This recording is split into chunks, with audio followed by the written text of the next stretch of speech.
आणि या कोचिंगच्या मालकावर आणि पार्टनरवर त्याचा राजकीय वरद हस्त आहे.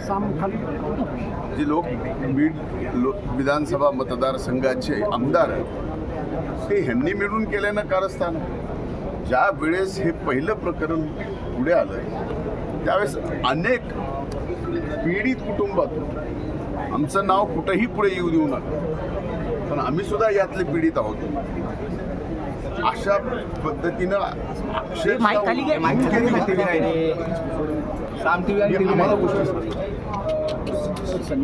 आज दोनच मुद्दे आहेत. जे घर संदीप क्षीरसागर आज राहतात त्या घराचा मालक कोण आहे हे आपण शोधून काढावं. की आपण पण गिरीश स्वतः जर्नलिस्ट आहात, शोधपत्रिका थोडीशी व्हायला पाहिजे. आपण बीडला मधल्या काळात बऱ्याच येऊन गेलात, बरेच दिवस थांबला. माझी विनंती आहे की आपण ते सुद्धा आपणही आव्हान केलं पाहिजे या माध्यमातून की जर असे प्रकार पुन्हा या महाराष्ट्रात घडू नये तर कमीत कमी अशा पद्धतीनं आपली पत्रकारिता गेली पाहिजे की त्या अन्याय झालेल्या मुलीला सुद्धा वाटलं पाहिजे की मी पुढे येऊन हे सगळं सांगावं. आज यांना इतकी भीती आहे की आम्ही जर सांगितलं तर पूर्ण आमचं घर उद्ध्वस्त. मी आज जबाबदारीपूर्वक सांगतो, ती जी मुलगी आहे जिच्यावर लैंगिक अत्याचार झाले, तिच्या आईवडिलांनी ठरवलं की आता आपलं सगळं संपलं आणि आपण आत्महत्या करावी. हे मुलीने ज्यावेळेस ऐकलं त्यावेळेस ती मुलगी पोलीस स्टेशनला येऊन हे सगळं सांगितलं. म्हणजे 3 दिवसापूर्वी त्या मुलीने हे सांगितलं नसतं काय झालं तर हे तिघेही आपल्याला आता या जगात दिसले नसते. पोलीस सुद्धा एक बाजू म्हणते की आम्ही अतिशय व्यवस्थितपणानं तपास करू. पोलिसांनी सुद्धा वास्को सारख्या केसमध्ये 2 दिवसाची PCR मागावी आणि कोर्टाने 2 दिवसाची PCR द्यावी. माननीय कोर्टाला काही अधिकार आहे, पण पास्को सारख्या केसमध्ये 2 दिवसाची PCR. जी मुलगी रडून रडून सांगते की माझ्यावर एवढे अत्याचार झाले, थांबत नाही सांगताना एवढे अत्याचार तिच्यावरती झाले.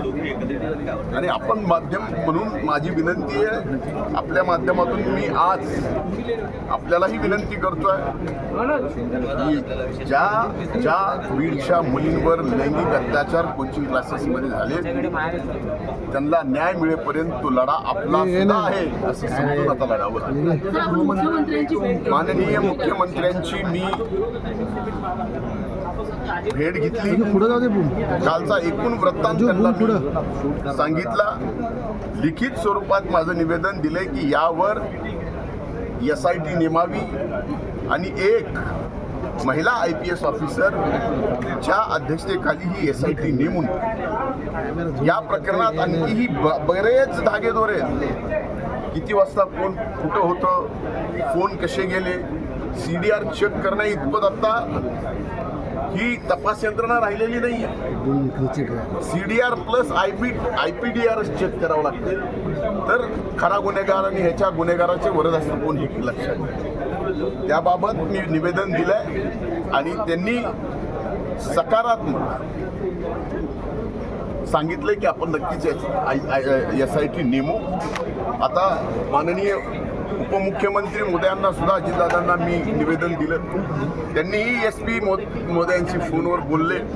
त्यांनी SPला सांगितलं की याच्यात कुठंही कसलाही लूप हॉल ठेवायचा नाही आणि त्यांनाही निवेदन दिल्यानंतर मुख्यमंत्री आणि माननीय उपमुख्यमंत्री दोघेही एकत्र बसून त्यात आता निर्णय करतील.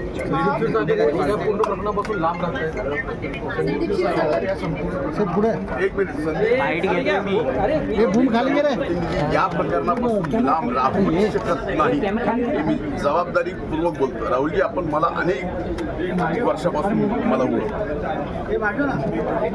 या प्रकरणात सुद्धा यांचे स्पॉन्सरर सुद्धा यांच्या प्रत्येक कार्यक्रमाचे आता हा मेन आरोपी तिथल्या सार्वजनिक शिवजयंती महोत्सवात अध्यक्ष तुम्ही हे जा ना इथं मला विचारता, इथं मला तुम्ही विचारलं केलं सांग. हे तुम्ही तिथं जाऊन सुद्धा केलं पाहिजे. क्षीरसागराचा पोलिसांवर दबाव आहे का?